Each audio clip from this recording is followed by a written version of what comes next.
Ô silencieuse meurtrière, paresse, ne garde plus mon esprit emprisonné et toi, sommeil, ne me laisse pas perdre une heure de plus en ta société.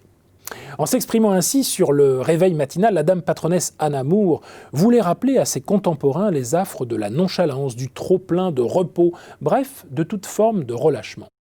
Or, pour Tom Hodkinson, l'auteur de L'art d'être oisif, c'est tout le contraire qu'il faudrait dire. Après une bonne nuit, je me sens différent, raconte-t-il. Je suis joyeux, serviable, plein de mansuétude. Je peux faire une journée de travail en 3 ou 4 heures, ce qui laisse plus de temps pour paresser. Arriver tard au bureau n'est pas un problème, bien au contraire, dès lors qu'on y parvient en étant maître de soi et non écrasé de fatigue. Pour nous en convaincre, il s'appuie sur le droit à la paresse du gendre de Karl Marx, Paul Lafargue, qui rappelait que Dieu lui-même, après avoir travaillé 6 jours, s'est reposé pour l'éternité. Dans ce court essai par endroits très jubilatoire, le créateur de la revue The Idler, l'Oisif, fondée il y a plus de 25 ans, entreprend notamment de revaloriser la lenteur. Il rappelle avec délice qu'au milieu du 19e, il était de bon ton, dans les rues les plus élégantes, de promener une tortue plutôt qu'un chien.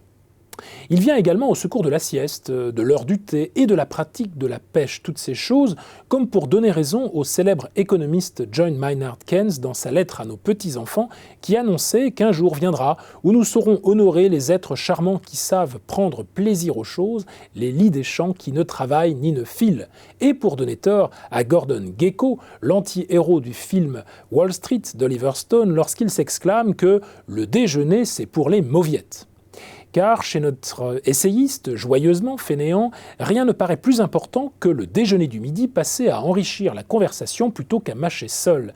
Il fait partie des adeptes du slow food et un opposant obstiné du café d'après-repas qui excite, nous dit-il, la nervosité plutôt que l'efficacité, augmente la dose de stress et les chances de développer un ulcère. Rien de très bénéfique, il faut bien reconnaître, pour la lucidité dont nous avons tous besoin dans la vie professionnelle. Le manque de sommeil, il s'en amuse d'ailleurs, et nous avec lui, lorsqu'il reprend les paroles d'un personnage d'un roman de Jonathan Coe qui s'exprime ainsi à propos d'un ancien Premier ministre britannique. Vous vous figurez ce que peut signifier pour une femme de la trempe de Margaret Thatcher, avec sa force de caractère, d'être obligée d'être prostrée chaque nuit dans cette lamentable posture de soumission. Le cerveau hors de contrôle, les muscles flasques et inertes, ce doit être insupportable. In fine, ce plaidoyer pour la décontraction peut se lire comme une défense de la vraie disponibilité. Le paresseux doit être prompt s'il veut pouvoir se reposer plus longtemps. Le paresseux doit aussi avoir des qualités d'entrepreneur, au sens du personnage de Tom Sawyer, imaginé par Mark Twain, que je cite. Sawyer usant de son ingéniosité pour convaincre les autres de faire le travail ingrat pendant qu'il assiste depuis sa loge à des courses équestres un mardi après-midi.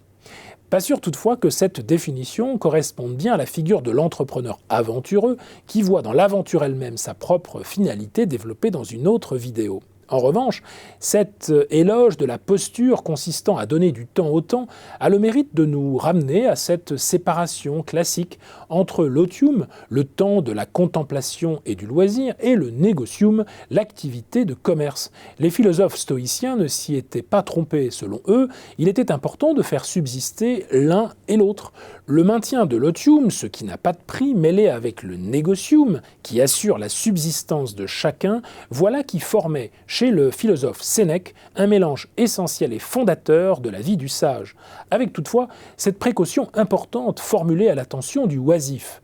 C'est un bien incomplet et de faible secours qu'une vertu qui reste vautrée dans le loisir sans rien faire et sans jamais communiquer ce qu'elle a appris.